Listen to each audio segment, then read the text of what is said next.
მშვიდობისა დღეს სამშაბათია და 23 საათზე პირველი არხის ეთერშია პირველი თემა. მას შემდეგ, რაც ამოწვევის პარლამენტი მუშაობას შეუდგა დეპუტატებს უკვე მესამე პრემიერ-მინისტრთან ურთიერთობა და მთავრობისთვის ნდობის გამოცხადების პროცედურის მეორედ გავლა უწევთ. საპარლამენტო კომიტეტებმა მეხუთე პრემიერის კაბინეტის შემადგენლობისა და პროგრამის განხილვა დაიწყეს. მიუხედავად საპარლამენტო უმცირესობის კრიტიკული პოზიციისა, ნიკა გილაურის მთავრობა ნდობის მანდატს საკანონმდებლო ორგანოსგან სავარაუდოდ ისევე მიიღებს, როგორც 3 თვის წინ გალობლიშვილისა და მისი გუნდის პარლამენტში წარდგენისას მოხდა. განსხვავებით წინამორბედებისგან გილაურის მინისტრთა კაბინეტის შემადგენლობა ჯანსაღი და ახალი სისხლის გადასხმის მოტივით არ გადაუხალისებია. თუმცა ახალ პრემიერს უფრო მეტი სამინისტროს ხელმძღვანელების მართვა მოუწევს. კაბინეტს 2 ახალი მინისტრი ემატება. აქამდე სახელმწიფო მინისტრი დავით ყეშელაშვილი რეგიონული განვითარების სამინისტროს, საერთაშორისო რესპუბლიკური ინსტიტუტის საქართველოს რეგიონული კოორდინატორი დიმიტრი შაშკინიკი სასჯელ აღსრულებისა და პრობაციის უწყებას ჩაუდგება სათავეში. სწორედ შაშკინია ერთადერთი ახალი სახე იმ ახალ მთავრობაში, რომელიც მუშაობას პარლამენტისგან ნდობის მანდატის მიღების შემდეგ შეუდგება.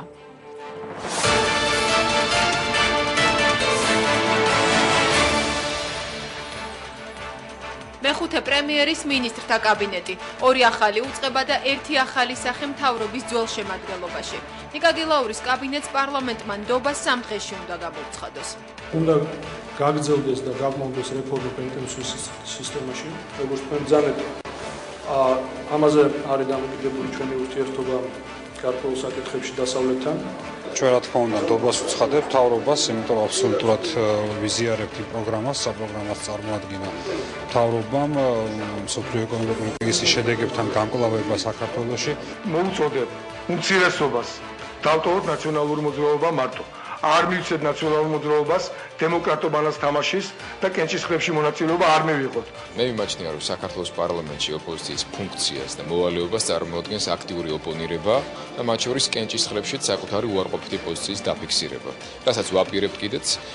რა პრიორიტეტები აქვს ახალ კაბინეტს და რატომ არ უჭერს მხარს მთავრობას საპარლამენტო ოპოზიცია? უმრავლესობისა და უმცირესობის არგუმენტები. პირველი თემის შეკითხვებს ალექსანდრე კვიტაშვილი, გიორგი გაბაშვილი, გიორგი თარგამაძე, ჯონდი ბაღათურია უპასუხებენ. პირველი თემა პირდაპირ ეთერშია. ჩვენი გადაცემის პირველი სტუმარი გახავთ ჯანდაცვის მინისტრი, ამჯერად უფრო სწორად ჯანდაცვის მინისტრობის კანდიდატი სანდრო კვიტაშვილი. საღამომშვიდობის ბატონო სანდრო. საღამომშვიდობის. მადლობთ გადაცემაში მონაწილეობისათვის. ბატონო სანდრო, პრიორიტეტები, რომელსაც თქვენ საკომიტეტო განხილვებზე წარადგენთ, რითია განსხვავებული იმ პროგრამისგან, რომლის წარდგენაც ბოლოს როგორც მინისტრობის კანდიდატს ნოემბერში მოგიხდათ პარლამენტში? ჩვენთან ძირითადად ცვლილება, რაც პრიორიტეტებს ეხება, რომელიც წარდგენილი იქნება ახლა პარლამენტის კომიტეტში, ეს არის ძირითადად სარაზღვეო სისტემის უფრო სწრაფი განვითარება, ვიდრე აქამდე იყო დაგეგმილი, ვინაიდან თვითონ სოციალური ფონი საკმაოდ ძემია მოგეხსენებათ, ჩვენი ბიუჯეტი არის ორიენტირებული უფრო მეტად სოციალური საკითხების გარაწყვეტაზე, აქედან გამომდინარე, ეს პრეზიდენტმაც გააჟღერა რამდენიმე დღის წინ, ჩვენ ვთვლით, რომ აუცილებელია, რომ სარაზღვეო სამინისტროს საზღვაო განვითარდეს უფრო სწრაფად, ამიტომ ერთ-ერთი ძირითადი მიმდინარეობა, რომელიც იქნება 2009 წელს ახალი, ეს იქნება სახელმწიფოს მიერ უფრო სტიმულირება სარაზღვეო მედიცინის განვითარებას. ეს არის ერთადერთი ცვლილება თუ ერთ-ერთი? ეს არის ერთ-ერთი. აქედან გამომდინარე, ჩვენ ვიმუშავებთ 2009-ში საპენსიო პოლიტიკის შესწავლაზე, ჩვენ გვინდა რომ სერიოზული რეფორმა დავიწყოთ, იმიტომ რომ ვიმედოვნებთ 2009 წელი იქნება წლარი წელი და მას შეეჭვის არ მეპარება. იმიტომ რომ 2008-ში ქონდა დაგეგმილი საკმაოდ ბევრი ცვლილება საპენსიო პოლიტიკაში, მაგრამ არ იყო ამას ასე ვთქვათ დრო სამწუხაროდ სხვა ციგნე მოვლენების გამო და განსაკუთრებით აგვისტოში რუსეთის აგრესიის შედეგად ვერ მოახერხეთ ბევრი საინტერესო პაკეტის შემუშავება, ახლა ამის დრო გვაქვს და საპენსიო რეფორმაც აუცილებლად იქნება ერთ-ერთი ძირითადი. მოდით ამ გეგმებზე ოდნავ უფრო მოგვიანებით ვისაუბროთ, უფრო კონკრეტულად. მანამდე დაუბრუნდეთ 2008 წელს სიღარიბის დაძლევაზე მთავრობის ეს პროგრამაც ისევე ორიენტირებული, როგორც იყო შარშანიარში გურგენიძის მთავრობა, სწორედ მაშინ, როდესაც თქვენ პირველად წარგადგინეს ჯანდაცვის მინისტრის კანდიდატად. შეძლო თუ არა ამ 1 წლის განმავლობაში იმ მიზნების შესრულება ჯანდაცვის უწყებამ, რომელიც დასახული იყო გასული წლის იანვრიდან დღემდე? მოგესალმებით. საქართველოს ერთ-ერთი ძირითადი პრობლემა ეს არის სიღარიბე, რაც არის კიდევ უარესი, ეს არის ქრონიკული სიღარიბე და უკიდურესი სიღარიბე, რომელიც სამწუხაროდ ჩვენი მოსახლეობის საკმაოდ დიდი ნაწილი არის მოქცეული. 2008-ში რაც გაკეთდა, მე ვთვლი, რომ იყო ძალიან წინ გადადგმული და ძალიან თამამი ნაბიჯი, რომელიც პრაქტიკულად ანალოგი არ ქონია ჩვენ არსად მსოფლიოში მსგავსი.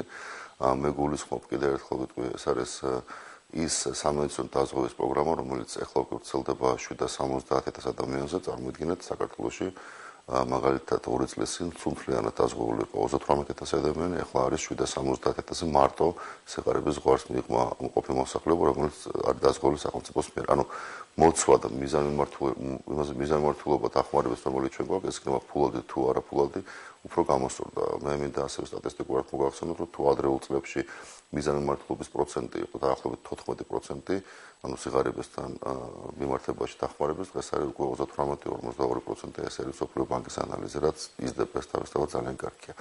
ამიტომ სიღარიბის აღმოფხვრა ეს არ არის მარტო სოციალური დახმარების გაცემა, ეს არის დასაქმება, რასთავარია, იმიტომ რომ ძირითადად ხალხის ამოყვანა ამ სიტუაციიდან ხდება მხოლოდ დასაქმების კუთხით. ეს იყო 2008-ში პრიორიტეტი, ეს არის ის გამოწვევა ძირითადად, რომელიც ჩვენ მაგრამ სურათი რეალურად 2008 წლის შემდეგ არ შეცვლილა პირიქით ომისა და კრიზისული სოფლიო ფინანსური კრიზისის ფონზე ვითარება კიდევ უფრო დამძიმდა. იქნებ კონკრეტულად განმარტოთ რა ღონისძიებებია გათვლილი სოციალურად დაუცველ მოსახლეობაზე, რადგანაც ვახსენეთ ეს პერიოდი და ის მიზეზები, რის გამოც უმუშევრობის დონეც გაიზარდა და სოციალურად დაუცველი ფენაც შესაბამისად სიღარიბის პროგრამაში, რომელიც ჩვენთან მუშაობს და ძალიან ბევრი საუბარი იყო თვითონ ამ პროგრამის გამოსწორებაზე, მეთოდოლოგიის, ამაზე მე ხაზგასმით აღნიშნა, რომ ეს წელს იქნება გაკეთებული აუცილებლად, მეთოდოლოგია გამოსწორდება და მოერგება უფრო დღევანდელ სიტუაციას. დღეს უბრალოდ მე ციფრებით შემიძლია გითხრათ, დღეს არის საქართველოში დაახლოებით 1,500,000 ადამიანი გამოკითხული ამ სიღარიბის კვლევის შედეგად. სიღარიბის ზღვარს მიღმა მიჩნეულია დაახლოებით 1,000,000 მოსახლე, ეს არის 950,000 ადამიანი. დღევანდელ დღეს საარსებო შემწეობას ღებულობს 400,000 ადამიანი და ეს განისაზღვრა უკვე წლევანდელ 30 ლარით ოჯახზე და 24 ლარით და თითოეულ დამატებით წევზე და ისინი ასევე იღებენ სამედიცინო დაზღვევას. რაც შეეხება პროგრამის საარსებო მინიმუმთან შედარებით ბუნებრივია, მაგრამ ეს რაოდენობა ხალხის არის ძალიან დიდი, აქედან გამომდინარე თანხმობრივად ის არის მაქსიმუმი, რაც შეიძლება ახლა გავაკეთოთ. ბუნებრივია ჩვენ გვინდა რომ ეს სისტემა უფრო ელასტიური იყოს და თანხმობრივად მეტი იყოს. მოგეხსენებათ რომ 2008-ში ჩვენ როგორც გამოგვიშთა საშუალება იმისა, რომ ქონოდა თქვა ფინანსური რესურსი, უფრო ადრე 8 თვით ადრე მოახერხეთ პენსიების დამაგრებით. წელსაც თუ იქნება ამის საშუალება, ამას მოახერხებთ. უბრალოდ ერთი რაც მინდა თქვა, მე ხაზს უსმან კიდევ სამედიცინო დაზღვევას, იმიტომ რომ ეს არის ერთ-ერთი ყველაზე მე მგონი ძალიან წარმატებული ნაბიჯი, რომელიც ხელისუფლებამ გარადგა, იმიტომ რომ ხარჯვის კუთხით ძალიან დიდი წვლილი მოდის სამედიცინო ხარჯებზე, იქნება ეს სამედიცინო მომსახურება თუ წამალი. ანუ გარკვეული ჯანდაცვის პროგრამების დაფინანსებაც გადადის სადაზღვევო კომპანიების კომპეტენციაში. რამდენად მოქნილი იქნება ეს მექანიზმი თავად ამ მოსახლეობისთვის, ვიზეც არის გათვლილი ეს პროგრამა? მაგალითად ახლა როცა გათვლები არის, რომ ჩვენ სადღაც მარტის ბოლოს ალბათ გვეყოლება უკვე 1 მილიონი ადამიანი დაზღვეული სიღარიბეში, რომ მთლიანად მოვიცავთ იმ კონტინენტს, რომელიც მოქცეულია ამ ჯგუფში. ასევე 180,000 ეს არის სახელმწიფოს მიერ დაზღვეული მასწავლებლები, ჯარი, პოლიცია და სხვა მოხელეები და ნებაყოფლობით დაზღვეული დაახლოებით 60,000 ადამიანი, სულთლიანად გამოვიდეს დაახლოებით 1,500,000 ადამიანი, რომელიც იქნება ქვეყანაში დაზღვეული სამედიცინო დაზღვევით. აქედან გამომდინარე ის პროგრამები, რომელიც დაიწერა და გაითვალა იმ პერიოდში, როცა დაზღვეულთა რაოდენობა იყო 30,000 თუ 120,000, ბუნებრივია იქნება სახეცვლილი. ჩვენ გვინდა შევცვალოთ არა მარტო თქვათ, აქ არის თანხების შემცირებაზე მაინც ამან საუბარი, აქ არის საუბარი პროგრამის სახეცვლილებაზე, რომ თანხა მივიდეს მოსახლეობასთან, ანუ ეს არ იყოს თქვათ რაღაც ხელისშემწყობი ფინანსური ინიექცია სამედიცინო დაწესებულების ფუნქციონირების, არამედ მიმული იყოს პაციენტზე. ამიტომ სახეცვლილება, სადაც ჩვენ ვიწყებთ 2009-ში, ეს არის რომ ძირითადად მაგალითად урგენტული პროგრამის კუთხით ან სხვა პროგრამების კუთხით ჩვენ გვინდა რომ გვერდი ავუაროთ ტენდერებს, არ იყოს კონტრაქტორი, ქვეკონტრაქტორი, ზეკონტრაქტორი და ყველგან სადაც არის საშუალება ადამიანმა მიიღოს მომსახურება, მიიღებს ამ დაწესებულებაში და სახელმწიფო აანაზღაურებს. ბატონ სანდრო, სოციალურად დაუცველი ადამიანების დახმარებაზე გათვლილი, როგორც თქვენ განმარტავთ პროგრამას და ასევე წლევანდელი ბიუჯეტი, რომლის მიხედვითაც რამდენიმე ასეული მილიონით, რამდენადაც ცნობილია, გაიზარდა ჯანდაცვის უწყების დაფინანსება. ამ ფონზე რატომ ჩერდება ჯანდაცვის პროგრამების ნაწილი? მე ვგულისხმობ იმ პროგრამებს, რომელმაც ჯერ კიდევ ბიუჯეტის განხილვისას გამოიწვია ოპოზიციის საკმაოდ მწვავე პროტესტი პარლამენტში. მე მინდა მოგახსენოთ, რომ არც ერთი პროგრამა არ შეჩერებულა, არც ერთი არ შეჩერებულა. ძალიან ბევრი სულ საუბარი 4 პროგრამაზე, რომელიც იყო სახეცვლილი, დანარჩენი 18 არათუ მუშაობს, არამედ გაზრდილი არის მათი ბიუჯეტი. მაგალითისთვის თუ კი შარშან ბიუჯეტი ჩვენ გქონდა 9 მილიონი დიალიზის პროგრამაზე, ეხლა არის 16 მილიონი, საკმაოდ კვეთრის და არის. სახეცვლილი იყო ურგენტული პროგრამა, რომელიც მოერგო ასაკობრივ ჯგუფებს და 60 წელზე მოსახლეობა და 18 წლამდე მოსახლეობა. განარჩენი თქვა იგივე კარდიოქირურგიის პროგრამა მაგალითად 18 წლამდე ბავშვთა აბსოლუტურად 100% დაფინანსდება, ისევე როგორც სხვა პროგრამები, ანუ რამდენიმე პროგრამა არის სახეცვლილი, რომელიც ჩვენ გსურს, რომ ეს გადავიდეს არაზღვეო სისტემაში და აი ამისთვის გვინდა რომ დავეხმაროთ მოსახლეობას, რომ უფრო ასე ვთქვათ, ორგანიზებულად მოვახდინოთ მათი მოცვა. რაც შეეხება საპენსიო პოლიტიკას, როგორი იქნება წლევანდელი გეგმები? წელს ჩვენ უკვე მოვახერხეთ და განცხადდა და უკვე შესრულებულია ეს იყო 75 ლარამდე მინიმალური პენსიის ზრდა, ამას ემატება კიდევ სტაჟი დანამატება სხვა შემწეობები, ასევე პირველი იანვრიდან მოიმატა უკვე პირველი ჯგუფის ინვალიდებისთვის დახმარებამ და გაუტოლდა ასაკით პენსიას. ნოემბერში მოხდება კიდევ 5 ლარიანის და საპენსიო ასაკით პენსიონერებისთვის, ანუ გახდება 80 ლარი, ასევე მას მიყვება პირველი ჯგუფის ინვალიდებისთვის, ასევე შემწეობისთვის და ყველა დანარჩენი ჯგუფი ინვალიდებისთვის ასევე 5 ლარიანის და ეხლა ეს ბუნებრივია, ჩვენ გვესმის ძალიან კარგად, რომ არ არის საკმარისი და არ არის ეს თანხა, რომელიც თქო პენსიონერმა შეიძლება ნორმალურად ეცხოვროს და ღირსეულად ეცხოვროს, მაგრამ მეწმუნოთ ეს ნაბიჯიც ძალიან სერიოზულია. გარდა პენსიონერებისა, ანუ გარდა იმ პენსიისა, რომელსაც იღებენ ადამიანები, ასაკიდან გამომდინარე, რამდენად შეეხება დახმარების გაზრდა სხვა კატეგორიებს, მაგალითად, მარჯვენალ დაკარგულებს, თუნდაც ნებისმიერ სხვა კატეგორიას, რომლებიც იღებენ შემწეობას სახელმწიფოსგან. ყველაფერი მოხდება ეტაპობრივად.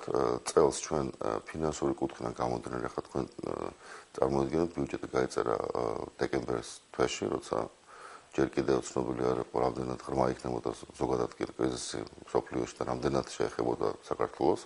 ამიტომ ეს იყო ძალიან კონსერვატული გათვლები. იმიტომ რაც ჩვენ ავიღეთ ვალდებულება, რომელიც შესრულებად შეგვიძლია, ვინაიდან. თუმცა მთავრობა ამბობდა, რომ აბსოლუტურად მორგებულია ამ სიტუაციას ბიუჯეტი. აქედან გამომდინარე, იყო ეს ვალდებულება აღებული, რომ 660,000 ადამიანს მომატებოდა პენსია, ეს არის ასაკით პენსიონერი და დაახლოებით 150,000 ინვალიდი. ეს საკმაოდ დიდი ციფრი არის. და ბუნებრივად, სადაც იქნება საშუალება, იქნება ყველა დანარჩენი შემწეობის დინამიკაში. ისევ ვიმეორებ, როგორც იყო შარშან, მოგვეცა საშუალება, იმ თვეშივე მოახერხეთ ამის გასწორება. ბატონ სანდრო, და ბოლოს შეკითხვა, თქვენ უკვე 1 წელია ჯანდაცვის მინისტრის თანამდებობას იკავებთ და უკვე მესამე პრემიერთან გიწევთ მუშაობა. როგორ ფიქრობთ, რამდენად ხანგრძლივი იქნება თქვენი ეს თანამშრომლობა გამომდინარე იმ ხშირი ცვლილებებიდან, რისი მომსწრენით ბოლო წლების განმავლობაში არაერთხელ გავხდით? მე მაქვს ძალიან დიდი იმედი, რომ ეს იქნება ხანგრძლივი, იმიტომ რომ ბატონ ნიკასთან ძალიან ინტენსიური მუშაობა გქონდა ჩვენ ეს ბოლო 1 წლის განმავლობაში.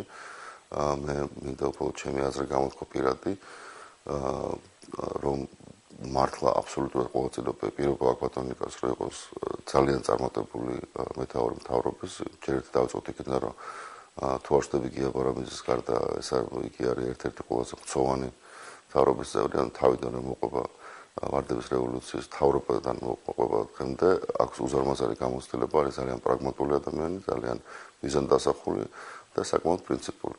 მე ამას ვამბობ იმ გამოცდილებიდან გამომდინარე, რომელიც 1 წლის განმავლობაში და ახლა წარმოიდგინოთ დაწყებული ბიუჯეტის დაგეგმით და დამთავრებული ნებისმიერი სხვა საქმიანობით, რომელსაც ჩვენ უწყება ახორციელებს და მუშაობს ფინანსის სამინისტრო, ეს არის ერთ-ერთი ძირითადი ჩვენი პარტნიორი. აქედან გამომდინარე, მე მაქვს ძალიან კარგი მუშაობის გამოცდილება მასთან და აბსოლუტურად დარწმუნებული ვარ, რომ წარმატებული და რაც თავარია სტაბილურობის კუთხით იქნება და ჯანმრთელობის კუთხით იქნება ძალიან ხანგრძლივი. ძალიან დიდი მადლობა წარმატებებს გისურვებთ. მადლობთ გადაცემაში მონაწილეობისათვის. ჩვენი სტუდიის სტუმარი გახლავთ ალექსანდრე კვიტაშვილი, ჯანდაცვის მინისტრობის კანდიდატი. დაგველოდეთ, როგორი იქნება რამდენიმე დღეში დაგეგმილი მთავრობისთვის დობის გამოცხადების პროცედურა პარლამენტში. რამდენიმე წუთში ჩვენი გადაცემის სტუმრები დეპუტატები იქნებიან.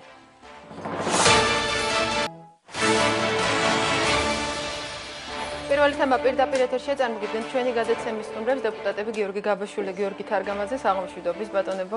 ძალიან დიდი მადლობა გადაცემაში მონაწილეობისათვის. ბოლო 3 თვის განმავლობაში უკვე მეორედ უწევს პარლამენტს დობის გამოცხადება მინისტრთა კაბინეტისთვის. ბატონ გიორგი, გამოითქვა დღეს ესეთი იდეა ჯონდი ბაღათურიას მხრიდან, რომ საპარლამენტო უმცირესობამ თუ კი ის წინააღმდეგია მთავრობის ამ შემადგენლობის გამოუცხადოს ბოიკოტი კენჭისყრას. რას ფიქრობთ? ბოიკოტის მოსურნელი და ამ სახით პროტესტის გამოხატვის სურვილის მქონეები საქართველოს ოპოზიციაში იყვნენ, არიან და ალბათ იქნებიან კიდეც მომავალში.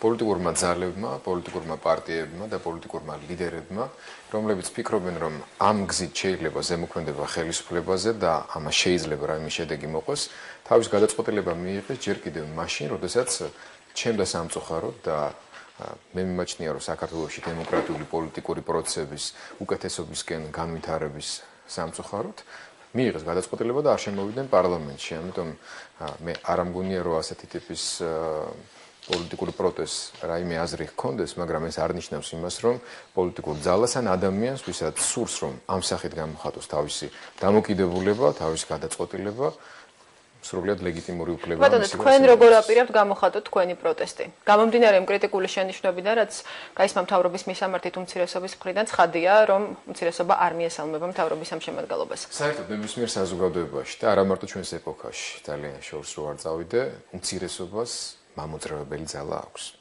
უმცირესობა როგორც წესი არ არის უმრავლესობაში, ამიტომაც ქვია უმცირესობა. უმცირესობის ფუნქციას დემოკრატიულ პოლიტიკურ სისტემაში და ჩვენ იმედი გვაქვს, რომ საქართველოს დემოკრატიული სისტემა შედგება ბოლოს და ბოლოს, აქვს სწორედ ის ფუნქცია, რომ მან ჯანსაღი თუნდაც კრიტიკით ამ პარლამენტის პირობებში, თუნდაც ამ პარლამენტის ნებისმიერი პარლამენტის პირობებში, მაშინ დავადო დიდი ბოქლომი, ყველა დემოკრატიულ დაწესებულებას საქართველოში, დაწყებული პარლამენტით, დამთავრებული ტელევიზიებით, ჩავაქროთ სანთლები და ვთქვათ, რომ საქართველოში არის სრული სიბნელი, არ არის დემოკრატია, არაფერი და არც არასოდეს იქნება და დაამთავროთ საქმე. თქვენ იცით, რომ ჩვენ ქრისტიან დემოკრატებს გვაქვს განსხვავებული მიდგომა, ეს მიდგომა ქართულმა საზოგადოებამ გაიგო, ბევრმა მხარიც დაგვიჭირა, დარჩა ნაწილი თავის ძველ პოზიციაზე, მე პატივისცემ ყოველს პოზიციას, თუმცა ჩვენი მიდგომა გამოიხატება სწორედ იმაში, რომ მუდმივი ოპონირების რეჟიმში ვამყოფოთ ხელისუფლება იქ, სადაც ჩვენ ამის საშუალება გვაქვს და პარლამენტი არის სწორედ პოლიტიკური ცენტრი. ჩვენ ამ პოლიტიკური მოდნიდან წასვლას, გაქცევას, დამალვარს არსად ვაპირებთ. თუ კი რამე გვაქვს სათქმელი, საკრიტიკო და ძალიან ბევრი რამ გვაქვს სათქმელი და ამაზე გვექნება საშუალება ვიმსჯელოთ, ვაპირებთ მასზე ვისაუბროთ სწორედ პარლამენტის დარბაზში პირისპირ, როგორც პრემიერობის კანდიდატთან, მთავრობის სხვა წევრებთან და იმედი გვაქვს, რომ იგივე საშუალება გვექნება, როდესაც საქართველოს პრეზიდენტი კონსტიტუციით გათვალისწინებულ ვადაში მოვა საქართველოს პარლამენტში და ამ შეხვედრას ექნება პოლიტიკური დებატების სახე და არა მონოლოგისა, როგორც ეს წინა წლებში ხდებოდა. ჩვენ გამომდინარე იმ პასუხიდან, რაც მიიღეთ თქვენ ამ მოთხოვნაზე, ალბათ ნაკლებად მოსალოდნელია შეგდეს დებატები. საპარლამენტო უმრავლესობის წარმომადგენელთა მხრიდან, რაც მოსალოდნელიც იყო, რადგან მათ დაიცვეს ის პოზიცია, რომელიც ჰქონდათ ბოლო წლების განმავლობაში. თუმცა მე მგონია ის არგუმენტები, რომელიც ჩვენ ქრისტიან დემოკრატებს გვაქვს, რომელიც ემსახურება საქართველოში პლურალიზმის, დემოკრატიის განვითარებას, გაცილებით უფრო წონადი არის და მნიშვნელოვანი. ჩვენ ვემხრობთ პოლიტიკურ კონკურენციას და პოლიტიკური კონკურენციის შემადგენელი ნაწილი არის პოლიტიკური დებატები. მთავარი, ვინც ამაზე პასუხი უნდა გაგვცეს და გამოხატოს თავის პოზიცია, ანუ ადამიანი, რომელმაც უნდა მიიღოს ამ დებატებში მონაწილეობა, საქართველოს პრეზიდენტი, ჯერ მას არ გამოუხატავს თავის პოზიცია და მე იმედი მაქვს, რომ თავად იგი მიიღებს ამ გადაწყვეტილებას და მიიღებს მონაწილეობას პოლიტიკურ დებატებში საქართველოს პარლამენტში. ეს იქნება ერთი ახალი ნიშანი საქართველოში საპარლამენტო ფუნქციების დაბრუნების დაწყების. სანამ პრეზიდენტი წარდგება პარლამენტის საგაზაფხულო სესიაზე, მანამდე პირველ რიგში დეპუტატებს რამდენიმე დღეში უწევთ მთავრობისთვის ნდობის გამოცხადება. ბატონ გოკა, მიუხედავად იმისა, რა პოზიცია ექნება საპარლამენტო უმცირესობას, ალბათ მთავრობის დამტკიცებაში საპარლამენტო უმრავლესობას გამომდინარე საკონსტიტუციო უმრავლესობიდან არ შეექმნება პრობლემა მთავრობის დამტკიცების. თქვენ პირადად როგორც უმრავლესობის წევრ, თუ გაქვთ რაიმე შენიშვნები მთავრობის ამ შემადგენლობასთან? მოდი ჯერ მე წინა თემას დავასრულებ. საქართველოს პრეზიდენტი არასოდეს არ ერიდება არც ერთ ფორმატში მწვავე საუბარს და ეს მან სულ ბოლო პერიოდშიც რამდენჯერმე დაადასტურა. მისი შეხვედრები ანტიკრიზისული საბჭოს ფორმატში, მისი მობრძანება დროებითი კომისიის ხდომაზე არის მაგალითი იმისა, რომ მიუხედავად ასთა სხვადასხვაობისა, შესაძლებელია დიალოგი სხვადასხვა ფორმატში. აქ არის საუბარი საპარლამენტო ტრადიციაზე, ბიუროზეც ითქვა, რომ არსებობს რამოდენიმე ასე ვთქვათ სტილი ამგვარი შეხვედრისა და უნებრივია გადაწყვეტილებები მოგვიანებით იქნება მიღებული პარლამენტთან კონსულტაციით. რაც შეეხება ანუ თქვენ არ გამორიცხავთ ანგარიშის წარდგენის შემდეგ დებატების მე ვიმეორებ იმას, რომ საქართველოს პრეზიდენტი დაწყებული ჟურნალისტების ძალიან ფართო სპექტრთან შეხვედრითა და პირდაპირ ეთერში ძალიან მწვავე თემებზე საუბრით, ამით დაწყებული და დამთავრებული ანტიკრიზისულ საბჭოზე ოპოზიციის ფართო შემადგენლობასთან შეხვედრით, როგორც საპარლამენტო, ასევე რამოდენიმე არასაპარლამენტო ოპოზიციის წარმომადგენლის დასწრებით, არ ერიდება საერთოდ გახსნილ და ღია დებატებს, რაც მიმაჩნია ნორმალური პოლიტიკური ცხოვრების ნაწილად. რაც შეეხება მთავრობის დამტკიცებას, მე ვთვლი ნამდვილად, რომ მთავრობის დამტკიცებას ამ შემთხვევაში პრობლემები არ ექნება, იმიტომ რომ ჩვენ მართლაც გვაქვს საკმარისი ხმები იმისათვის ამ პარლამენტში, რომ დაუჭიროთ მხარი მთავრობას და დაუჭერთ მხარს მთავრობას იმ მარტივი მიზეზის გამო, რომ ეს ცვლილება, რომელიც ბოლო პერიოდში განხორციელდა, ყველას გესმით რა მიზეზითაც განხორციელდა, გეგამ გალუაშვილის ჯანმრთელობის პრობლემების გამო, პირველი ვიცე-პრემიერი გახდა პრემიერ-მინისტრი, ჩვენ ნიკა გილაურს ვენდობით, ჩვენ მას ძალიან კარგად ვიცნობთ, ჩვენის გამოცდილი ყავს საქმეში, არა ლაპარაკში, არამედ საქმეში ყავს გამოცდილი. ეს არის ადამიანი, რომელიც ძალიან ენერგიული მოქმედებითაც დაძლეული იქნა საქართველოში ენერგეტიკული კრიზისი. ეს არის ადამიანი, რომელიც ძალიან პრინციპულად და ძალიან ორგანიზებულად მუშაობდა, როცა ეს იყო ფინანსთა მინისტრი და პირველი ვიცე-პრემიერი და დარწმუნებული ვარ, ასევე წარმატებულად გააგრძელებს მუშაობას პრემიერის პოსტზე. ანუ თქვენ კრიტიკული პოზიცია არ გექნებათ? ჩვენ კრიტიკული პოზიცია გვაქვს ყოველთვის და თვითკრიტიკული პოზიცია და არასოდეს უმრავლესობის ხდომა არ არის, თქვა, ერთმანეთის ფერების სტილში არ მიმდინარეობს, არის ძალიან პრინციპული განხილვა, მაგრამ პროგრამა, რომელიც წარმოდგენილი აქვს მთავრობას, არის აბსოლუტურად ადეკვატური ჩვენი აზრით, იმიტომ რომ ორი უმთავრესი რამ, რაც რა გამოწვევებზეც საქართველოს ახლა უნდა უპასუხოს, ეს არის მსოფლიო ეკონომიკური კრიზისის შედეგები საქართველოსთვის და რაც შეიძლება მეტად დაცვა ჩვენი ქვეყნის ამ მსოფლიო ეკონომიკური კრიზისის სავარაუდო შედეგებისგან და ძალიან ენერგიული და აქტიური ნაბიჯების გადადგმა, რაზეც მოგვიანებით ალბათ გვექნება საუბარი და მეორე ეს არის ბუნებრივია უსაფრთხოების წინაშე მდგარი გამოწვევები, რომელიც აქვს ქვეყანას და ესეც ამ პროგრამაში არის ძალიან ადეკვატურად მოცემული. დღეს მე მქონდა საშუალება მომესმინა როგორც განათლების და მეცნიერების, ასევე კულტურისა და სპორტის სამინისტროებისთვის, მათ ჩვენი, ასე ვთქვათ, ჩემი კომიტეტის პროფილური კუთხით წარმოადგენს მთავრობის ხედვა და ასევე ყველა დანარჩენი მინისტრის ხედვა არის ჩამოყალიბებული, პოლიტიკა არის ჩამოყალიბებული, ანტიკრიზისული გეგმა არსებობს, ეს ანტიკრიზისული გეგმა მუშაობს და ეს არიან ის ადამიანები, რომლებიც გააკეთებენ საქმეს ამ ქვეყნისთვის. შესაბამისად, ის გამო ოღონდ პირიქით ჩვენ არ უჭერ მხარს და შემიძლია აგიხსნათ რატომ. ამაშიც არის არსი, ასე ვთქვათ, დემოკრატიული დისკუსიის, რომ ჩვენ ასე ვხედავთ მოვლენებს, ასე ვხედავთ ამ კონკრეტულ გეგმას, ორიენტაციას სამუშაო ადგილებზე, ორიენტაციას ფართო სოციალურ დაცვაზე, ორიენტაციას სოციალურად დაუცველებისთვის მაქსიმალურ დახმარების გაწევაზე, ორიენტაციას ახალი ინფრასტრუქტურის შექმნაზე, რაც თავისთავად დაასაქმებს ხალხს. ეს არის ჩვენი აზრით მთავარი და ამიტომ უჭერთ მხარს. ბუნებრივია ოპოზიციას თავის წარმოდგენები აქვს და ამ ნაწილში დავეთანხმები ბატონ გიორგის, რომ დემოკრატიული ცხოვრების მექანიზმი და წესი ასეთია, არსებობს განსხვავებული პოზიციები და არსებობს კონკრეტული ლეგიტიმური ადგილები ამ განსხვავებული პოზიციების ჭიდილისთვის. თუმცა ზოგჯერ განსაკუთრებულ სიტუაციებში და განსაკუთრებულ ვითარებაში ხდება პოზიციების შეჯერებას და გარკვეული კომპრომისული გადაწყვეტილებების მიღებაც. მოდით მოვისმინოთ, რა შენიშვნები აქვს. სულ ახლა ხანს ქონდა, როცა მე გოკა და დელეგაციის სხვა წევრები ევროპის საბჭოში საქართველოს წარმოადგენდით და იქ გოკა ნაციონალური მოძრაობა, გიორგი ან მაგდა ქრისტიან-დემოკრატები არ იყო. იქ იყო საქართველოს ინტერესები და არის მიდგომები, არის პრობლემები, რომელთა მიმართებაშიც მეც, თქვენც, გოკაც და ჩვენი ტელემაყურებელიც ერთიანი უნდა ვიყოთ. ჩვენ უნდა დავიცვათ ჩვენი ქვეყნის ინტერესები, გარეთაც და დავადასტურო ეს ჩემი. ასე რომ ამ კუთხით ჩვენ პრობლემა არ გვაქვს. მე მგონია იმ თვალსაზრისით შეგვიძლია ვთქვათ, რომ ჩვენ პრობლემა არ გვაქვს, რომ ჩვენ თავისთავად ქრისტიან-დემოკრატები კამათს აუცილებელ პირობად მივიჩნევთ პოლიტიკური პლურალიზმის და დემოკრატიის და განვითარების პროგრესს ეს ამოძრავებს. უბრალოდ კამათი არ უნდა იყოს კონფლიქტისთვის, კამათი კონფლიქტს კი არ უნდა ბადებდეს, არამედ ჭეშმარიტებას უნდა ბადებდეს. ამიტომ მე ჩემს არგუმენტებს გეტყვით.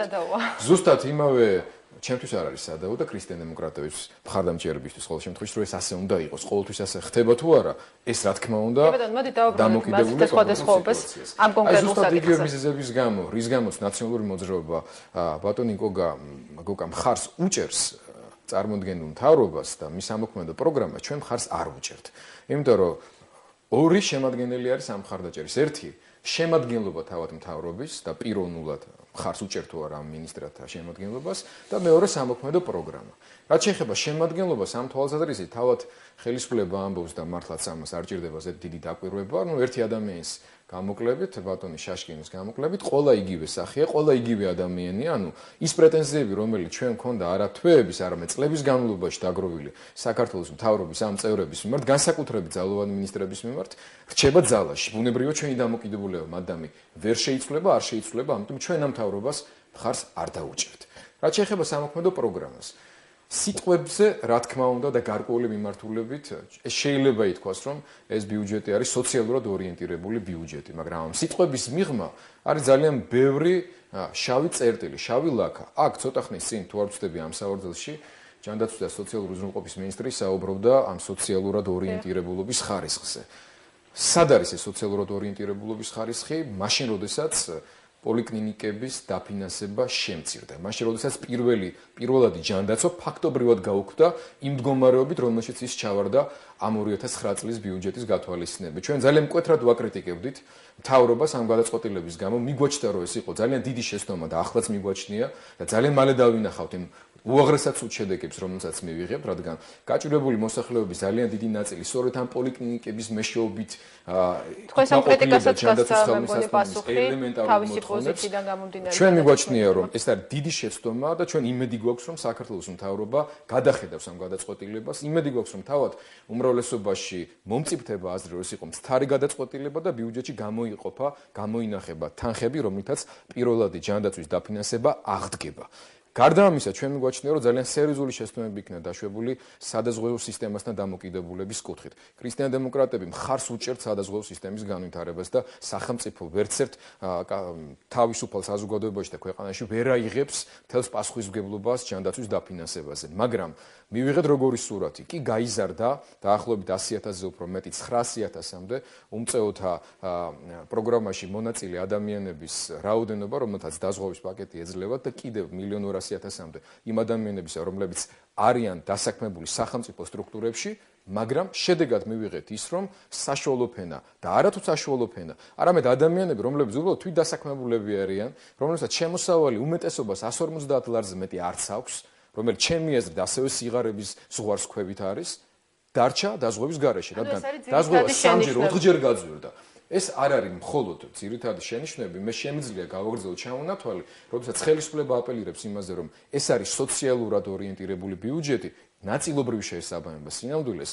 პრობლემა არის ის, რომ ვერცეთ სოციალურ პროგრამას და პრობლემას ქვეყანაში ვერ მოაგვარებ, თუ კი მთავარი ობიექტი სახელმწიფოს მხარდაჭერის არ გახდება ბიზნესი. ბიზნესმა უნდა შექმნას დოვლად ქვეყანაში. ამ შექმნილი დოვლათიდან უნდა შევიდეს ბიუჯეტში თანხები და შემდეგ ექნება სახელმწიფოს საშუალება ან თუნდაც შემდეგ უკვე ფუფუნება იმისა, რომ სოციალური ვალდებულებები უფრო მაღალ დონეზე შეასრულოს. და დავაზუსტო პირველ რიგში მინდა ვთქვა, რომ ეს არ არის მხოლოდ პროგრამა და ეს არ არის მხოლოდ სიტყვები და ამ სიტყვების უკან არ არის ნაცისფერი ლაქები, ამ სიტყვების უკან არის კონკრეტული ლარები და ანტიკრიზისული პაკეტი წარმოადგენელი პროგრამით შეადგენს 2.2 მილიარდ ლარს. 2.2 მილიარდ ლარზეა საუბარი, რომელსაც მთავრობა გამოყოფს იმისათვის, რომ ამ კრიზისს, ასე ვთქვათ, შეერკინოს და მისი შედეგები საქართველოში დაძლიოს.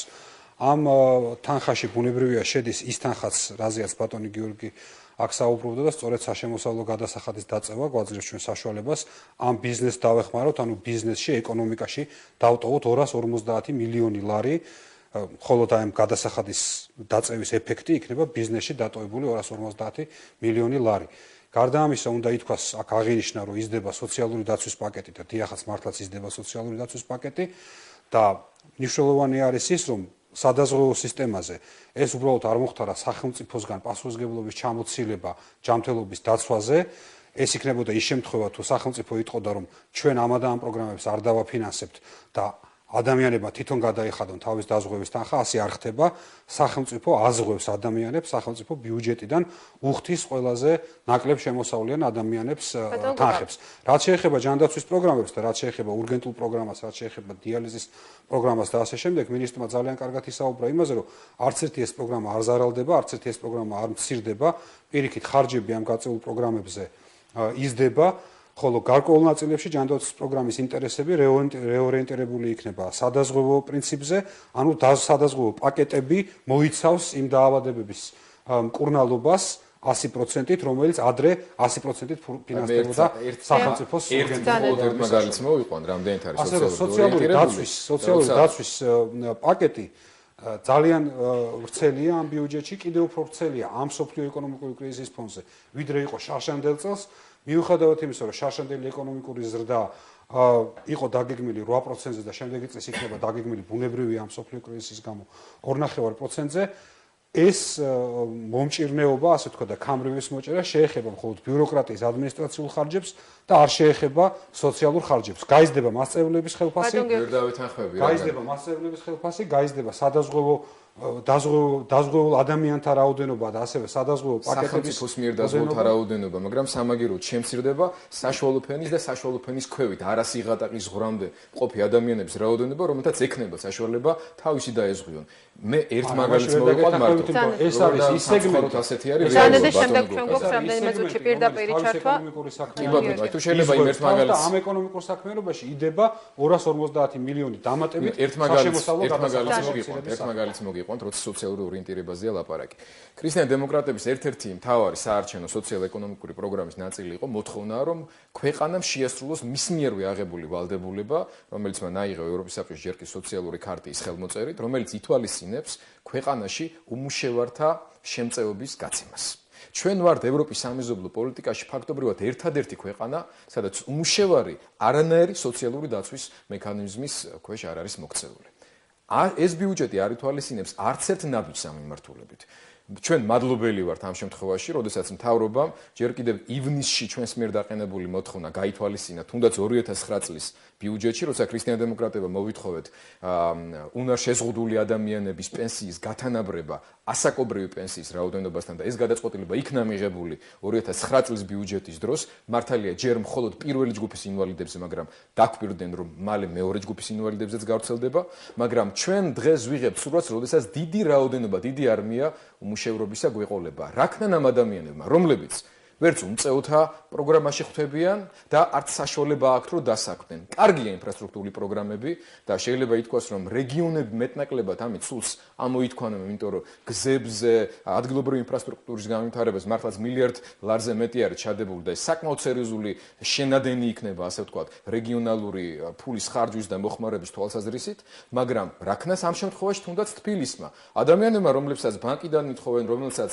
იმავე პოლიკლინიკიდან დაითხოვენ, იმიტომ რომ დაფინანსება შეუმცირეს და სულ 1-2 პოლიკლინიკა გადარჩება დიდუბანში და ასე შემდეგ.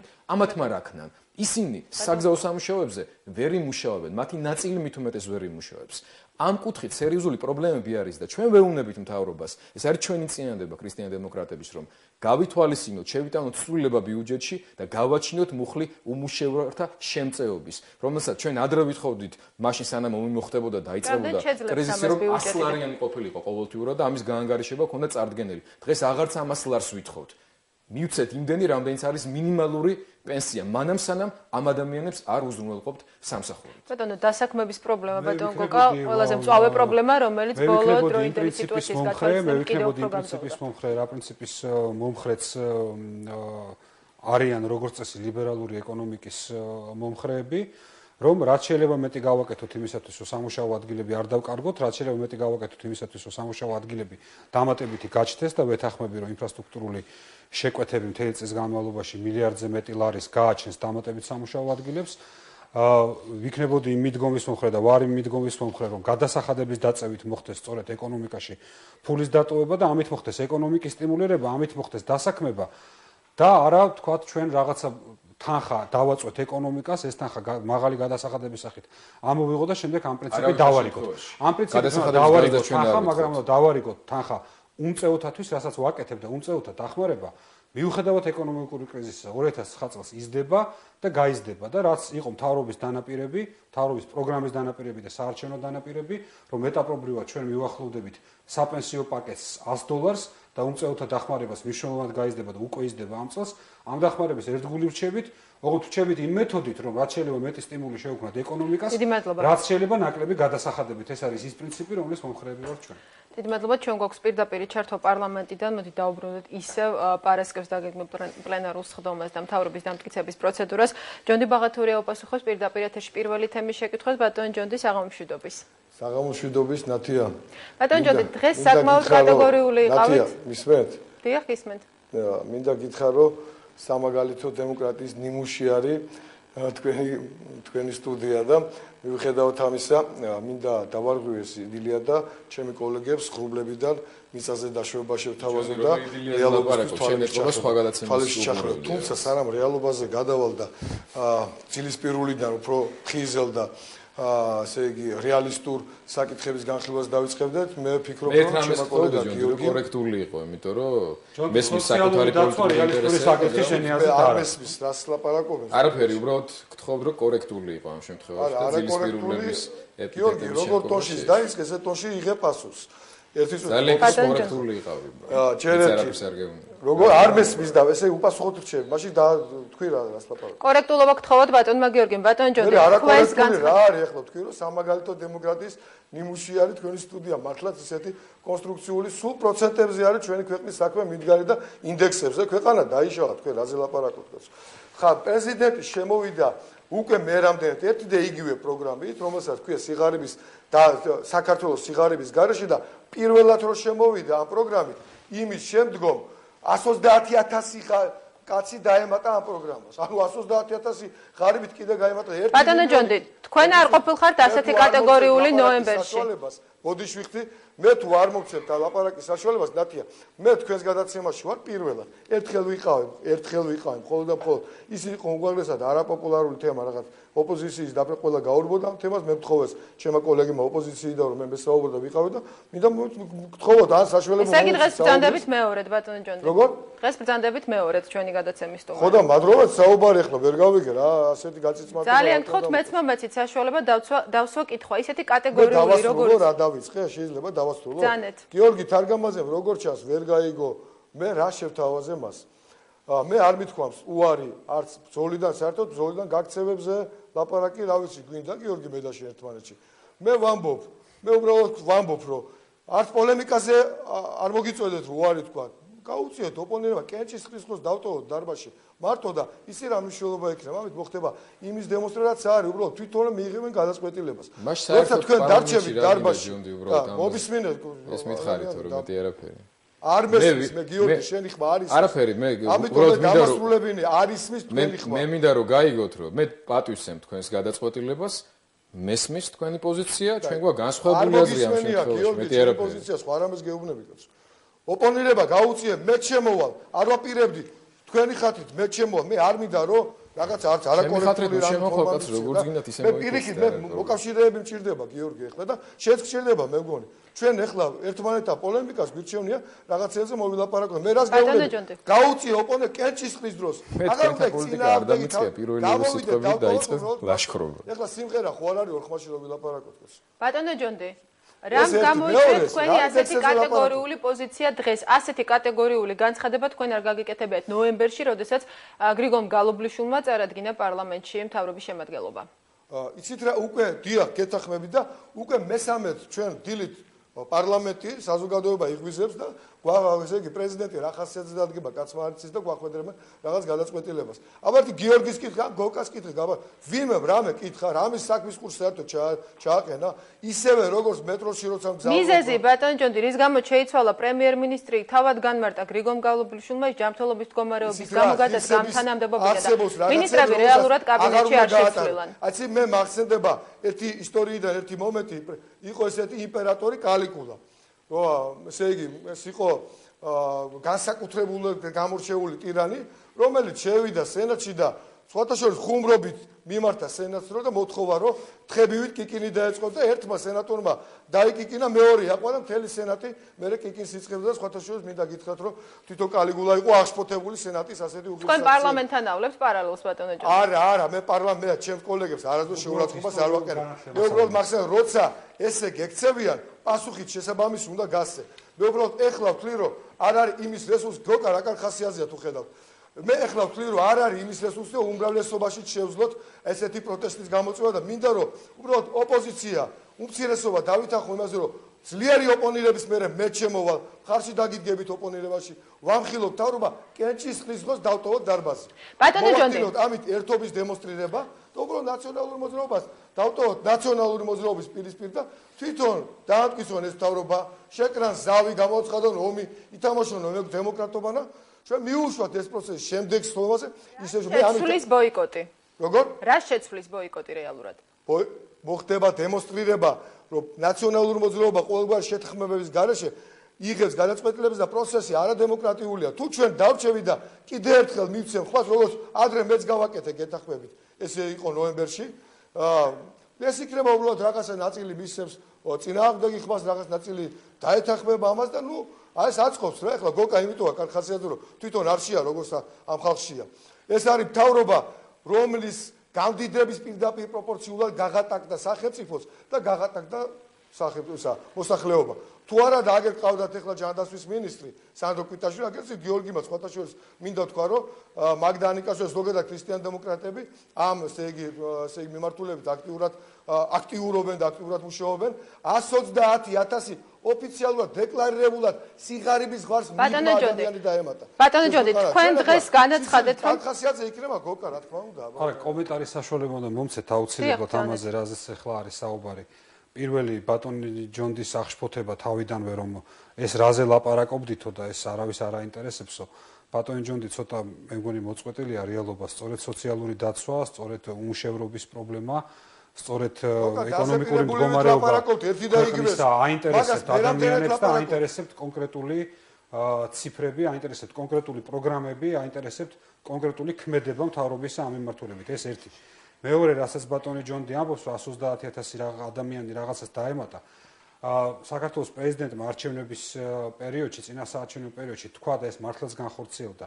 ძალიან ბევრგან მოხდა ხელახალი რეგისტრაცია და ვინც უსამართლოდ გაჭირვებული ადამიანები არ იყვნენ ჩართულები უმწეოთა პროგრამაში, მოხდა ხელახალი რეგისტრაცია, მოხდა ხელახალი გადახედვა ამ პროგრამისა და ეს პროგრამა გახდა უფრო სამართლიანი. სულ რამდენია? უფრო მეტ ადამიანზე ამ პროგრამაში თუ უფრო მეტ ადამიანზე გავრცელდა ეს და რამდენიც არის ბატონო ჯონდი. ციფრით სულ რამდენი მონაწილეობს სიღარიბის ზღვას? მეორე მე არ მინდა რომ თქვენ აკვეთ ასე თქვა არაკოლექტულ საუბარზე თქვენ წერა. გოკა რატო არაკოლექტული? პროგრამაში რამდენი ადამიანი მონაწილეობს? ჩვენ სწორედ იმიტომ რომ ხალხს აქვს პრობლემები ეკონომიკური. გოკა შეკითხვას ვამ, რამდენი ადამიანი მონაწილეობს ამ პროგრამაში? სწორედ იმიტომ რომ მთავარი პრობლემები არის ეკონომიკური პრობლემები ამ ქვეყანაში. სწორედ ამიტომ ვდებთ რეალურ გეგმას, ეს არის ინფრასტრუქტურული პროექტები, სადაც ადამიანები დასაქმებულია, სადაც არის გადასახადების დაწევა იმისათვის, რომ მეტი თანხა დარჩეს ეკონომიკაში, რამდენი ადამიანი მონაწილეობს არის სოციალური დაზღვევა, არის პენსიის და ეს არის მასწავლებლების ხელფასების მომატება. ეს აინტერესებს ხალხს. ბატონი ჯონდის პროტესტის ფორმა რა ფორმით არ მიცემს ის? შეკითხვა დასის თუ იცის? ვიცით რომ არ მიცემს ხმას მთავრობას. და ეს ნორმალურია დემოკრატიულ ქვეყანაში, რომ ბატონი ჯონდის განწყობების დეპუტატმა ხმა არ მიცეს მთავრობას და ჩვენი მთავრობის მხარდამჭერმა გუნდმა, რომელიც ამ პროგრამას ენდობა და ენდობა იმ ადამიანებს, რამდენი ადამიანი პროგრამას განახორციელებს, პროგრამაში სიღარიბის ზღვას მიღმა მივცეთ ხმა. შეგიძლია გამცე პასუხი.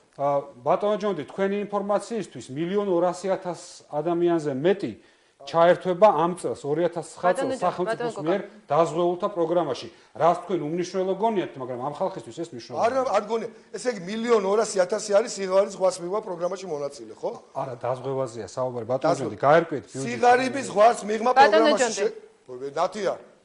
ნათია, შეიძლება დავსო, მაშინ მე ვიტყვი 900,000 ბენეფიციარი, ანუ 900,000 ადამიანი მეტი ვიდრე შარშან ბატონო პროგრამაში სიღარიბის ზღვას მიღმა. მეტი ვიდრე შარშან. ეს არის თქვენი მართლობის შედეგი.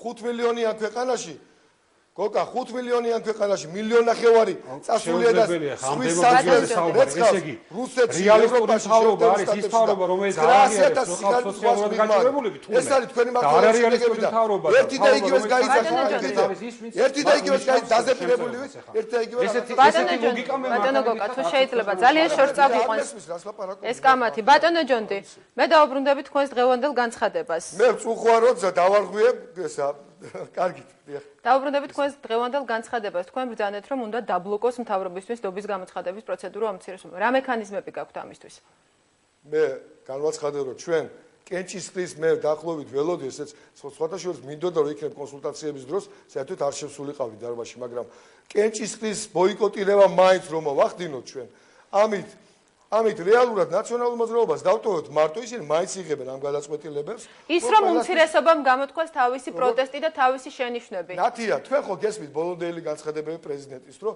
ის თანამშრომლობს ოპოზიციასთან რომ შეათანხმებს ასე იგი ოპოზიციასთან კი არა უმრავლესობის არცერთი არ იყო საქმის ხურში 3-4 კაცი შეიძლება არის გოკა იყო საქმის ხურში როცა რაიმე ხდებოდა არ შეიძლება ესეთი უპატივცემულობის ისმის ჩემი ხმა ისმის ბატონო ჯონდი არში ხმარა არ შეიძლება ესეთი უპატივცემლობის გამომჟღავნება პარლამენტის და საზოგადოების არ შეიძლება, იმიტომ ეს არის ქვეყნის მთავრობა. შეიძლება რაღაც ყოველგვარი განცხადების მომზადების გარეშე დილით გაიგოს და უბრალოდ შეგატყობო მთავრობა არ აკეთებს. ბატონო ჯონდი, რაში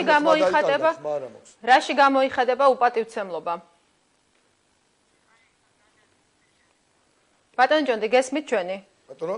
გესმით ჩემი შეკითხვა? რაში გამოიხატება უპატივცემლობა მთავრობის მხრიდან? მთავრობის პრეზიდენტის მხრიდან გამოიხატება უპატივცემლობა.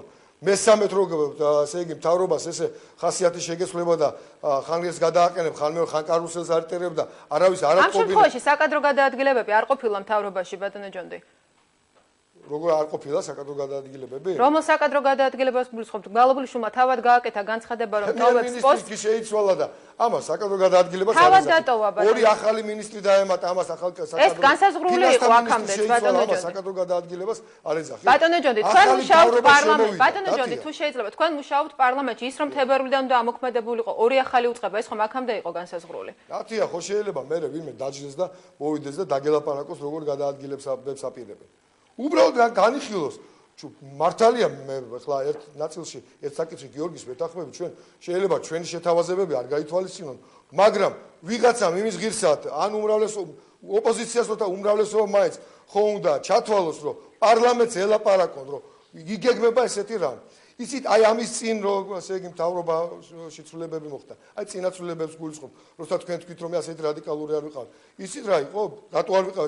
მე ინფორმირებული კულუარულად არავის არ შეუთანხმებია, მაგრამ კულუარულად რაღაცებზე ვიყავი.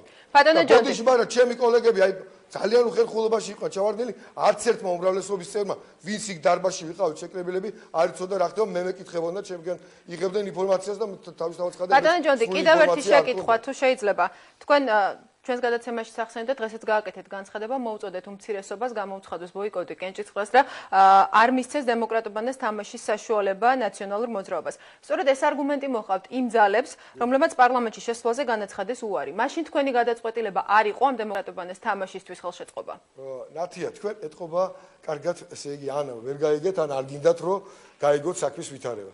მე ვამბობ, რომ მე ვარ წინააღმდეგი ბრძოლის ველიდან გაქცევის და კონკრეტული რეალური ბრძოლის და მოქმედების მომხრე ვარ. ერთი ვიქნებით თუ ბევრი ვიქნებით, ამას ჩემთვის მნიშვნელობა არ აქვს. გიორგი თარგამაძე გამოვა იმ დარბაზიდან თუ იქ დარჩება, ჩემთვის განსხვავებული მნიშვნელობა ამას არ აქვს. მაგრამ მე ახლა ვამბობ პოლიტიკური სვლის გაკეთებას და არა ბრძოლიდან გაქცევას.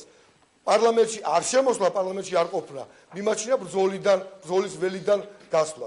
მე ვამბობ, გავაკეთოთ ესეთი სვლა, მოვახდინოთ ერთიანობის დემონსტრირება, პარლამენტში ერთიანობის დემონსტრირება და მეორეც დავტოვოთ ნაციონალური მოძრაობა, მარტო რომ არც ერთი ხმა არ იყოს წინააღმდეგი.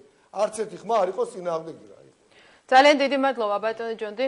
მადლობთ გადაცემაში მონაწილეობისათვის. აუცილებლად ბატონ ჯონდის როგორც ჩანს უნდა განუმარტოთ, რომ მე არ ვიცი არის თუ არა ბატონი ჯონდი. სწორედ ამიტომ არის პროცედურა პარლამენტში მთავრობის წარდგენისა, მთავრობა წარედგინება ბიუროს, მთავრობა წარედგინება უმცირესობას, მთავრობა წარედგინება უმრავლესობას, არის განხილვა კომიტეტებში და ასე შემდეგ. ანუ ის რომ პარლამენტთან არ მიმდინარეობს კონსულტაცია მთავრობაზე, დობის მიცემა არ მიცემის წინ, კენჭისყრის წინ, ეს არის უბრალოდ აბსურდი, იმიტომ რომ ეს ელემენტარულად რეგლამენტში არის გაწერილი, როგორ ხდება მთავრობის დამტკიცება. ეს არის დემოკრატიული მექანიზმი, პრეზიდენტი წარადგენს მთავრობას და ის წარადგენს მთავრობას ამჯერად სრულიად გეთანხმებით. სრულიად კონკრეტული მიზეზით, რომ პრემიერ-მინისტრმა გააკეთა განცხადება და ჯანმრთელობის მდგომარეობის გამო, რაც მან თქვა და ბატონმა ჯონდი მიკითხა, ვიცოდი თუ არა რამე და ვიცოდი ძალიან კარგად, იმიტომ რომ გეგამ გალობლიშვილი არის ჩემი ახალი მეგობარი და მისი ჯანმრთელობის მდგომარეობის შესახებ დეტალებში ვიცი და მისი გადაწყვეტილება არის მისი ჯანმრთელობის მდგომარეობიდან გამომდინარე. ამის გამო პრეზიდენტმა შემოიტანა პარლამენტში მთავრობა დასამტკიცებლად. ამას აქვს თავის პროცედურა, განხილვა მიმდინარეობს კომიტეტებში. მთავრობა აპირებს მივიდეს ფრაქციებთან, მთავრობა აპირებს შეხვდეს უმცირესობას, უმრავლესობას და ამის შემდეგ გაიმართოს კენჭისყრა. მეტი სხვა ფორმით კულუარული კონსულტაცია როგორ უნდა გავმართოთ, ანუ რა სტილი არის, ასე ვთქვათ, კულუარული კონსულტაციების გამართვა და რასთან დაკავშირებით უნდა გავმართოთ ეს კულუარული კონსულტაცია, ცოტა გაუგებარია. მე მესმის რომ ოპოზიციამ დააყენოს მოთხოვნები, იყოს დებატები, იყოს მსჯელობა ამ პროგრამაზე. მე კიდევ ერთხელ ბატონმა ჯონდიმ წეღან რაც შემოგთავაზე, ეს არის სოციალური გაჭირვების მიჩუმათება. ანუ თქვენ ყავთო 900,000 სოციალურად გაჭირვებულიო და რა უბედურებაა 900,000 სოციალურად გაჭირვებული რო ყავთო. ჩვენ გვყავს გაჭირვებული ხალხი ჩვენ ყავს, ბევრი გაჭირვებული ადამიანი და ჩვენი ვალდებულება არა ამ ციფრების მიჩუმათება, არა ამ ციფრების ხელოვნური დაწევა, არამედ ამ რეალობისთვის თვალის გასწორება და ამ ადამიანებისთვის რეალური დახმარება. ფულით, მათთვის სოციალური დახმარების ზრდით, პენსიების ზრდით, მასწავლებლების ხელფასის ზრდით. რასაც ვაკეთებთ. ეს არის ჩვენი გამოსავალი და ხა კულუარულად თუ თქვათ ეს პრობლემას წარმოადგენს, შემდეგში შეიძლება ოფიციალური ფრაქციასთან შეხვედრის და უმცირესობასთან და უმრავლესობასთან შეხვედრის მაგივრად შეიძლება რაღაც გარკვეული კულუარული კონსულტაციების გამართვა. უბრალოდ არ ვიცოდი რა. რაჩხმა კონსულტაციებს საქართველოს პრეზიდენტმა გააკეთა განცხადება, რომ ოპოზიციასთანაც გადიოდა კონსულტაციებს მთავრობის განახლებულ შემადგენლობასთან დაკავშირებით. კი ბატონო, შეიძლება ითქვას განახლებული არის პირობითი, გამომდინარე იმ სურათიდან, რაც გვაქვს დღეს მინისტრთა კაბინეტში. რამდენად იყო ინფორმირებული ოპოზიცია მოსალოდნელი ცვლილებების შესახებ? თუ გავითვალისწინებთ იმასაც, რომ მოსალოდნელ საკადრო ცვლილებებზე აქამდეც იყო აქტიური საუბარი. ეხლა ოპოზიცია იმის ოპოზიცია, როდესაც უმრავლესობაში გარკვეული გადაწყვეტილებები იქნება მიღებული, საკადრო გადაწყვეტილებები, ამის შემდეგ აყენებენ ხოლმე საქმის კურსში. თუ წინასწარ გითანხმებს პრეზიდენტი, რომელი მინისტრი სად დანიშნოს, მაშინ შენი ოპოზიციური სტატუსი ეჭვის ქვეშ დგება. თავისთავად ეს მე არ მესმის რას ნიშნავს. თუ ჩვენ ვლაპარაკობთ კანონით არსებულ ვალდებულებაზე, რომელიც პრეზიდენტს აქვს მთავრობის შემადგენლობის პარლამენტში შემოტანეს წინ, რომ შეხვდეს საპარლამენტო პოლიტიკური ჯგუფების წარმომადგენლებს და მიაწოდოს მათ ინფორმაცია. ამას ჩვენ შეგვიძლია დავარქვათ კონსულტაციები, თუმცა კონსულტაცია ალბათ უფრო გულისხმობს თავისი შინაარსით იმათ, რომ ამ კონსულტაციის დროს მეორე მხარის მიერ შეთავაზებული წინადადებების გათვალისწინებული იქნება. თუ ამ დატვირთვას ვაძლევთ, არანაირ კონსულტაციებს წინასწარს მით უმეტეს ადგილი არ ქონია. ეს იყო კანონით გათვალისწინებული ვალდებულება.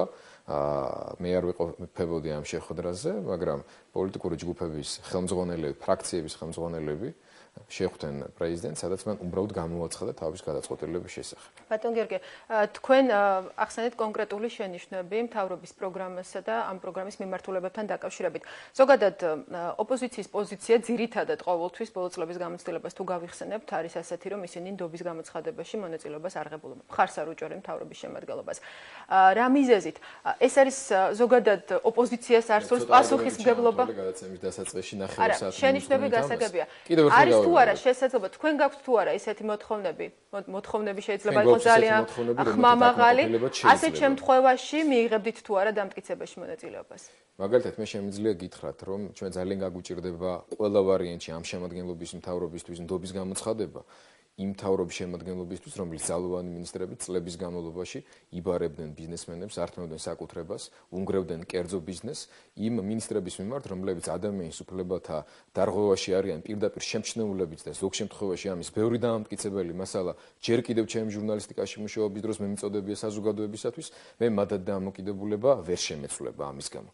საუბარი არის იმაზე, რომ მთავრობამ შეცვალოს თავისი მიდგომები მთელ რიგ პრობლემების მოგვარების გზებთან დაკავშირებით. პასუხისმგებლობას ოპოზიცია. პასუხისმგებლობას ჩვენ ვერ ავიღებთ ამ მთავრობაზე, ჩვენ არა ვართ უმრავლესობაში, ეს არ არის კოალიციური მთავრობა და ეს სრულიად ბუნებრივია, რომ ამ შემთხვევაში პარლამენტში მყოფი ოპოზიცია პასუხისმგებლობას მთავრობის ამ პროგრამაზე და იმ შემადგენლობის მუშაობაზე ვერ აიღებს. მაგრამ ჩვენ ვართ განწყობილი კონსტრუქციულად სათანამშრომლოდ.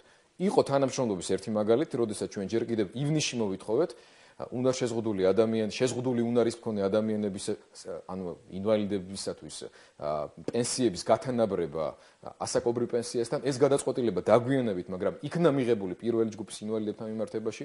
ჩვენ მიგვაჩნია, რომ უნდა იქნეს გათვალისწინებული ასევე ჩვენი მოთხოვნა, რომელიც ჯერ კიდევ ივნისში დავაყენეთ და დღეს სხვათა შორის პარლამენტთან გაიმართა გაერთიანებული პროფკავშირების აქცია, რომელმაც საკანონმდებლო ინიციატივის სახით შემოიტანეს ეს წინადადებები და უკავშირდებოდა ეხმიანება ჩვენს ინიციატივებსაც, რომელიც გულისხმობს სწორედ უმუშევართა შემწეობის გაცემას, რომელიც გულისხმობს დეკრეტული შვებულებების პრობლემას და ეს პირდაპირ კავშირში არის ასევე დემოგრაფიულ პრობლემასთან, რომელიც საქართველოში ძალიან მწვავეა და გაეროს მონაცემებით 35,000-მდე ადამიანი მცირდება საქართველოს მოსახლეობა ყოველწლიურად და ეს საგანგაშო ციფრი ამას ჭირდება გადაწყვეტილებების მიღება და ამას აღარ ჭირდება არანაირი ანალიზი. ეს გადაწყვეტილებები და ეს ინიციატივები უკავშირდება ასევე სადაზღვევო სისტემასთან მიმართებაში დამოკიდებულების შეცვლას.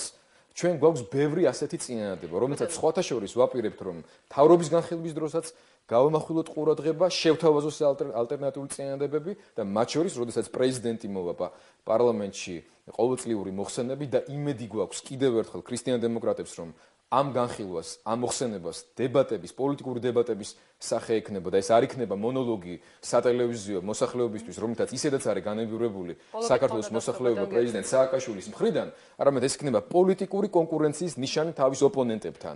ეს იქნება მეტნაკლებად შედეგი. გადაცემა ბატონ გოგა. პოლიტიკური კონკურენცია აუცილებლად იქნება და ამ პოლიტიკური კონკურენციის ფარგლებში ჩვენ მხარს დაუჭერთ მთავრობას, რომელიც დგავს გაბედულ ნაბიჯს და 2.5 მილიარდი ლარის ეკონომიკური სტიმულირების პაკეტით შემოდის ამ ინიციატივით თავის პროგრამით.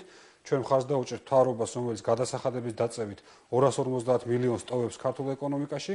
ჩვენ მხარს დაუჭერთ მთავრობას, რომელიც ზრდის სოციალური დაცვის პაკეტს, რომელიც ზრდის დაზღვეული ჯანმრთელობის დაზღვევის მქონე ადამიანთა რაოდენობას და მხარს დაუჭერთ იმ მინისტრებს, მათ შორის ძალოვანებსაც, რომელიც მუშაობის შედეგადაც საქართველოში 4ჯერ და 5ჯერ შემცირდა კრიმინალიტეტი. ხართ ვარად დარწმუნებული, რომ მოტივი გადახალისება, ახალი სისხლის გადასხმა და ჯანსაღი პროცესი მიზეზი, რის გამოც ძირითადად იცვლებოდნენ მინისტრები აქამდე მთავრობის შემადგენლობაში, ცოტა ხანში ისევ არ დადგება დღის წესრიგში და ისევ არ დადგება მორიგი საკადრო გადაადგილებებისა და ცვლილებების მომსწრე საზოგადოება.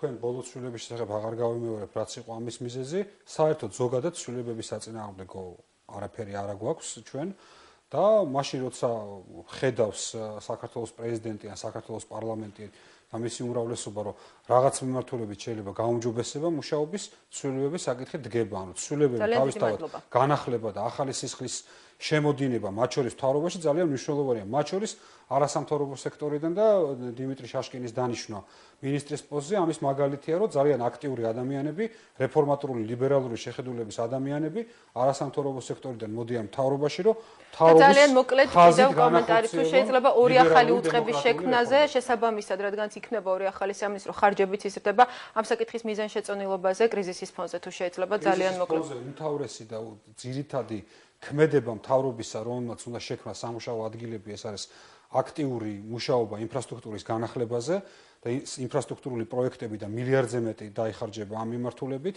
ამას ხარჯები რამდენად გაიზრდება ორი ახალი უწყების დამატებით, ბატონ გოგა? ორი ახალი უწყების დამატებით ადმინისტრაციული ხარჯები არ იზრდება, პირიქით ადმინისტრაციულ ხარჯებს საქართველოს მთავრობა იმცირებს. მიუხედავად იმისა, რომ იქნება ორი ახალი სამინისტრო, ხოლო ეს თანხა მოხმარდება გზების მშენებლობას, ხიდების მშენებლობას, ეს თანხა მოხმარდება უნიშნულოვანეს ინფრასტრუქტურულ პროექტებს, რომელიც თავისთავად როგორც ინფრასტრუქტურას დარჩება და ამავე დროს ამ ძალიან მძიმე კრიზისულ პერიოდში ათასობით ჩვენ თანამოქალაქეს დაასაქმებს და მიცემს სამუშაო ადგილს. რაც თქვა ბატონო გოგა, თითქმის არაფერს არ ვეთანხმები, თქვენ გახსოვთ ჩვენი წინააღმდეგობა, როდესაც მთავრობის სტრუქტურის ცვლილების შესახებ გადაწყვეტილება მიიღებოდა, ჩვენ ვიყავით წინააღმდეგი და ჩვენ ვთვლით და ახლაც მიგვაჩნია, რომ ამ ინფრასტრუქტურის სამინისტრო შექმნა სრულიად უადგილოა და არანაირ აუცილებლობას არ წარმოადგენდა, არსებობს ეკონომიკის სამინისტრო და მის ფარგლებში ამ უწყებას შეეძლო სრულიად განახორციელებინა თავისუფლება მოსილებები და ამ სიტუაციაში, როცა მართლა არის ეკონომიკური კრიზისი, როდესაც ბალტიისპირეთის ქვეყნებში მთავრობის სამინისტროების შემადგენლობას ფაქტობრივად ანახევრებენ, საქართველოს სამინისტროები იზრდება და არც ის არის მართალი, რომ ადმინისტრაციული ხარჯები არ იზრდება, შეიძლება ის ამ კონკრეტულ სამინისტროს არ უკავშირდებოდეს, მაგრამ გასული წლის ბიუჯეტთან შედარებით ქვეყანაში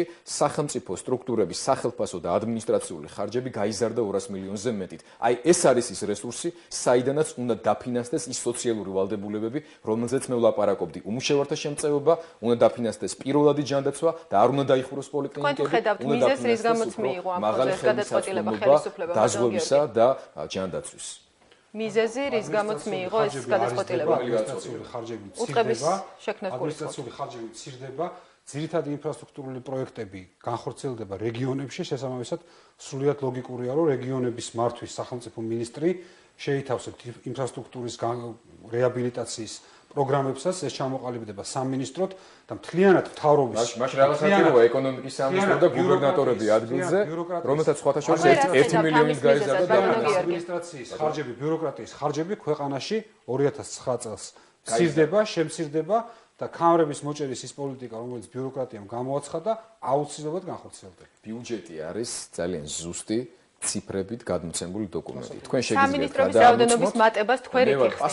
თქვენ გაქვთ საწინააღმდეგო არგუმენტები, ბატონო გიორგი. საბიუჯეტო მონაცემებთან შედარებით, სახელმწიფო უწყობების სახელმწიფო და ადმინისტრაციული ხარჯები არის გაზრდილი და საგრძნობით არის გაზრდილი. კი ბატონო, გასაგებია თქვენი პოზიცია. მე გითხარით რომ თუ კი საუბარი არის რეგიონებში ეკონომიკის სტიმულირებას, ინფრასტრუქტურის განვითარებას, ეს არის სწორედაც რომ ეკონომიკური პოლიტიკის ნაწილი. ქვეყანას აქვს ეკონომიკის სამინისტრო და ქვეყანას ყავს ეკონომიკის მინისტრი. მოტივს რატომ მიიღო ეს გადაწყვეტილება? ბატონი ტყეშელაშვილი შეიძლება დაენიშნა თუნდაც ბატონი ჟვანიეს მოადგილე და ეკეთებინა იგივე საქმე, სხვათა შორის პარალელურად იგივე საქმით არიან დაკავებულები ადგილებზე გუბერნატორები, რომელსაც ასევე გაეგზარდათ დაფინანსება და მათ სტრუქტურებს, ასე რომ მე მიმაჩნია რომ ეს გადაწყვეტილება იყო მცდარი, რომელიც მიიღო საქართველოს მთავრობა. უნდა დავასრულოთ. ძალიან მოკლედ. იქ სადაც გაიზრდება დაფინანსება ბიუროკრატიისთვის, ეს არის დიპლომატია, ბუნებრივია საქართველოს ჭირდება ძალიან აქტიური დიპლომატია და აქ არის ლაპარაკი ახალი საელჩოების გახსნას და ამ შემდეგ ქვეყანაში ფუნქციონირებად ადმინისტრაციას და ბიუროკრატიას ეხლა სწორედ მიმდინარეობს ამაზე მუშაობა, უმცირდება ხარჯები მანქანაზე, ბენზინზე, კომფორტზე, მივლინებებზე და ასე შემდეგ. ეს მუშაობა მიმდინარეობს და ამის შესახებ მთავრობა ძალიან გარკვევით გამოაცხადებს თავის გადაწყვეტილებას ადმინისტრაციული ბიუროკრატიული ხარჯების შემცირების და სოციალური ხარჯების გადაცემა. ბატონ გიორგი, რომ ამ შემცირებული ხარჯების შედეგად ჩვენ მოვახერხებთ, რომ თუნდაც ის ვალდებულებები შევასრულოთ, რომელიც მინიმალურ დონეზე, მინიმალური საპენსიო მაჩვენებლის დონეზე უმუშევართა შემწეობაში შეიძლება გამოიხატოს. ძალიან დიდი მადლობა. მადლობას გიხდით გადაცემაში მონაწილეობისათვის. კონსულტაციები და ის საქართველოს მთავრობა ისეაც გეგმავს მაქსიმალურად ყველა სოციალური ვალდებულების შესრულებას მიუხედავად კრიზისისა და გარკვეულ მომენტებში დიდი მადლობა გადაცემაში მონაწილეობისათვის. ჩვენი სტუდიის სტუმრები გახდნენ გიორგი თარგამაძე და გიორგი გაბაშვილი. კიდევ ერთხელ დიდ მადლობას მოგახსენებთ. პირველი თემა დღეს ამით დასრულებულია. მე ხუთშაბათამდე ზუსტად 23 საათამდე გემშვიდობებით მომავალ შეხვედრამდე.